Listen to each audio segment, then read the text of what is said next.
नमस्कार दोस्तों, स्वागत है आपका गुरु ज्ञान भक्तावल चैनल में। आज मैं आपको बताऊंगा कि माला पे पूछा कैसे देखी जाती है। और जैसे कि आपने देखा होगा कि बहुत से भगत लोग माला पे पूछा देखते हैं और वो आपको एकदम सटीक बताते हैं कि आपको क्या दिक्कत है, क्या परेशानी है, वो सब चीज़ आपके बारे में बता देते हैं उस माला पे पूछा देख के। तो मैं आपको बताऊंगा कि माला पे पूछा कैसे देखी जाती है। सबसे पहले तो माला वो होनी चाहिए जिस पर आप मंत्र जाप करते हैं, या अपने कुल देवी देवता का ऊत पितर होगा, या फिर आप अपने इष्ट देव का या फिर किसी भी देवी देवता का आप मंत्र जाप करते हैं। वो माला कोई सी भी हो सकती है, रुद्राक्ष की माला हो सकती है, लाल चंदन की माला हो सकती है, सफ़ेद चंदन की माला हो सकती है, या फिर कोई सी भी माला हो सकती है, लेकिन ज़्यादातर लोग यूज़ करते हैं रुद्राक्ष की माला। तो मैं आपको आप कोई सी भी माला ले सकते हैं इस प्रयोग को करने के लिए। मैं आपको सीधे पूछा देखनी बताता हूँ किस तरीके से पूछा देखी जाती है। सबसे पहले मैं आपको बता दूं कि आप अगर किसी भी देवी देवता से, ऊत पितर से, किसी से भी आप पूछा देखते हैं, तो वो किसी भी व्यक्ति को ना बताएं कि आप किस देवी देवता से, किस शक्ति से पूछा देख रहे हैं। क्योंकि कई बार ऐसा होता है, कोई भगत आ जाता है हमारी चौकी, मान लीजिए आप चौकी लगाते हैं, गद्दी लगाते हैं, आप अपने घर में ही कोई व्यक्ति आ गया, आप उसका भला करते हैं अपने घर से ही, या फिर किसी को पूछा देख के बता दे। तो कभी भी इस बात को ध्यान रखना हमेशा कि कोई भी व्यक्ति आके आपसे पूछता है कि आप कौन से देवी या देवता से पूछा देखते हैं, तो कभी भी उस व्यक्ति को यही ना बताएं कि आप किस देवी या देवता से पूछा देख रहे हैं। आप ऊत पितरों से देख रहे हो तो आप उसको किसी भी देवी का नाम बता दो, या आप देवी से देख रहे हो तो किसी भी और देवता का नाम बता दो, लेकिन कभी भी उसी देवता का या देवी का नाम मत बताना जिससे आप पूछा देख रहे हैं। क्योंकि कई बार ऐसा होता है कि भगत लोग छल कर जाते हैं आपके साथ। वो आपकी उस शक्ति को बांध देंगे जो आपको पूछा बता रही है। फिर आप आगे से किसी की पूछा नहीं देख पाएंगे, आपको खुद नहीं चढ़ेगा कि वो शक्ति है कहाँ। आपको पूछा चढ़ेगी लेकिन गलत चढ़ेगी, आपको ये पता नहीं चलेगा कि ये सही है या गलत है। आप सामने वाले व्यक्ति से पूछोगे कि ऐसा है, तो वो व्यक्ति मना कर देगा जी ऐसा नहीं है। तो यही लक्षण होते हैं कि आपके किसी ने तार बांध दिया है, पूछा बांध दी, आपकी उस देव शक्ति पर रोक लगा देते हो, तो वो शक्ति आपको सही सटीक एकदम पूछा नहीं बताती। तो इस बात का आप अवश्य ध्यान रखिएगा। अब मैं आपको प्रयोग बताता हूँ किस तरीके से करना है। जैसे कि मान लीजिए कई कुछ लोगों पे माला नहीं होती, वो मंत्र जाप नहीं करते, लेकिन वो फिर भी पूछा देखना चाहते हैं, तो वो किस तरीके से देखें। आप माला लेके आइए, रुद्राक्ष की माला या फिर कोई सी भी माला जो भी आपको अच्छी लगे वो माला लेके आइए, लेकिन मैं कहूँगा कि आप रुद्राक्ष की माला लेके आइए। क्योंकि रुद्राक्ष की माला ऐसी है, आप किसी भी देवी या देवता का उस माला पर मंत्र जाप कर सकते हैं। सबसे पहले आप एक रुद्राक्ष की माला लेके आइए, वो 108 मोती की एक माला होनी चाहिए। आप सुमेरु नहीं गिनना, सुमेरु का जो मोती होता है वो नहीं गिनना, उसको हटा के 108 मोती होने चाहिए। आप उस माला को रविवार के दिन लेके आइए, यानी संडे को उस माला को ला के पूरी रात उसको सरसों के तेल में भिगो के रख दीजिए कि उसका जो रंग है, कई बार ऐसा होता है रंग भी छूटने लगता है, तो उसको सरसों के तेल में डुबा के रख दीजिए आप। डुबाने के बाद में अगले दिन, तब सोमवार आएगा, सोमवार को उस पर अच्छी तरह से गंगा जल से धो के, गंगा जल दूध से धो के अच्छी तरीके से उसकी पूजा पाठ करके धूप बत्ती लगा के अपने इष्ट देव का जाप कीजिए उस माला पे। सबसे पहले आप जिस भी देवी या देवता को मानते हैं आप, और अपने गुरु मंत्र का जाप कीजिए। अगर आपके कोई गुरु, उनका नाम जपिए आप। जैसे मान लीजिए आपके गुरु का नाम कुछ भी है, तो आप उस उनका नाम जप सकते हैं, उनका नाम जपिए, या फिर ओम नमः शिवाय का जाप कीजिए। ये करने के बाद में आपको, आप किसी भी देवी या देवता से, मान लीजिए आप अपने पितरों से वो देख रहे हैं, पूजा देखना चाहते हैं, तो आप अपने पितरों का भी एक माला उस पर जाप कीजिए। एक माला जाप करने के बाद में आप उस माला पे अपने ऊत पितरों का ध्यान कीजिए। उस माला को हाथ में लेके दोनों हाथों से माथे पे लगा के अपने ऊत पितरों का ध्यान कीजिए। शुरू में ऐसी तार पक्का किया जाता है, क्योंकि जो आपने देखा होगा बहुत से भगत माला उठाई, सीधे माथे से लगाया और सीधे तार देखना शुरू कर दिया, तो वो अपने देवता को बैठाते हैं उस माला पे, उस देवता को याद करते हैं, आह्वान करते हैं उस देवीय शक्ति का। आपको आह्वान करना है अपने देव शक्ति का।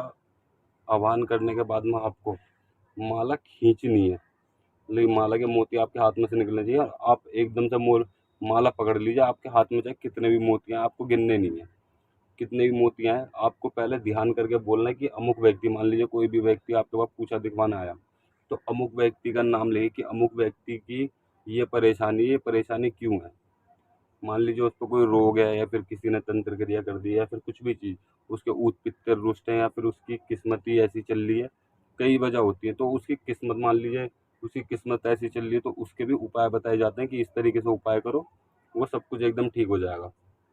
तो जैसे कि आप माला घुमाने लग जाएंगे, आपने इष्ट देव को, अपने देवी देवता को याद कर लिया, अपने गुरु उस्ताद का नाम ले लिया, तो माला को खींचिए, घुमाइए, माला हाथ में जैसे करते हैं, माला को एक हाथ से दूसरा हाथ से खींचिए। फिर आपको मोती पकड़ने, चाहे आपके हाथ में कितने भी मोती आए हों। फिर मोती पकड़ने के बाद में आपको बोलना है कि बाबा जी, या फिर किसी भी देवी शक्ति का, माता या फिर बाबा, जो भी जिस भी से भी आप देख रहे हैं, उनका नाम लेके कि अमुक व्यक्ति के ऊपर रोग है या अंग रोग है। अगर इस अमुक व्यक्ति के ऊपर रोग है तो एक मोती आना चाहिए, अगर रोग नहीं है तो दो मोती आने चाहिए।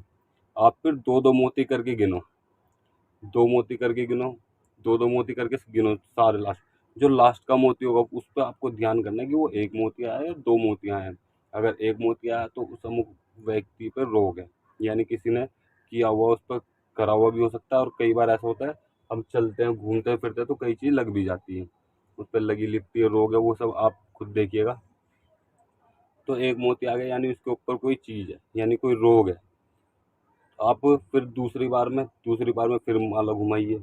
माला सुमेरु पार नहीं होना चाहिए, सुमेरु पे तक आ जाए तो दोबारा दूसरी तरफ घुमा दीजिएगा। फिर माला घुमाने लग जाइए, फिर माला घुमा के आप फिर मोती पकड़ लीजिए, फिर बोलिए लगी हुई है या करा हुआ है। फिर आप मोती गिनने लग जाइए। एक मोती आ गया, आपको खुद बोलना है कि एक मोती आया तो इसके ऊपर लगी हुई है, दो मोती आया तो करा हुआ है, इस तरीके से बोल के फिर आपको मोती गिनना है। अगर दो मोती आ गए तो समझ लीजिए करा हुआ है, एक मोती आया तो समझ लीजिए कि इस व्यक्ति पे चीज़ लगी हुई है। और आप ऐसे भी देख सकते हैं कि इस व्यक्ति को कोई बीमारी है, अंग रोग है तो बीमारी है, इसको दवाई गोली क्यों नहीं लग रही। कई बार ऐसा होता है पित्तर भी रुष्ट हो जाता है तो दवाई गोली नहीं लगती, तो आप उसका भी उपाय बता सकते हैं। उपाय भी आप माला पे पूछा देख सकते हैं। अगर आपको डिटेल में और प्रैक्टिकल में वीडियो चाहिए तो आप मुझे वो भी बता दीजिएगा, मैं अगली वीडियो डिटेल में और प्रैक्टिकल में आपको बना के दिखाऊंगा कि किस तरीके से देखी जाती है पूछा, वो भी माला पे। वैसे आप समझ गए होंगे, ये बहुत ही सरल विधि है माला पे पूछा देखने की। और मेरी, अगर आप इससे पहले वाली वीडियो देखेंगे तो मैंने आपको चिलम पे पूछा देखनी बताई है, आप उस वीडियो को भी देख सकते हैं। उस वीडियो का लिंक मैं डिस्क्रिप्शन में दे दूंगा, आप उस वीडियो को भी जरूर देखिएगा। क्यों, माला पे भी देखनी सीखिए और उस पे भी देखनी सीखिए। आपको अलग अलग तरीके से मैं पूछा देखनी बताऊंगा। बहुत से लोग उंगलियों पे भी देखते हैं, बहुत से लोग सामने वाले व्यक्ति को देख के बता देते हैं इस व्यक्ति को क्या दिक्कत है। उनकी लोग सोचते हैं कि इनकी थर्ड आई ओपन है, यानी कि तीसरी आंख ओपन है, या फिर आप ये भी बोल सकते हैं आज्ञा चक्र एक्टिव है।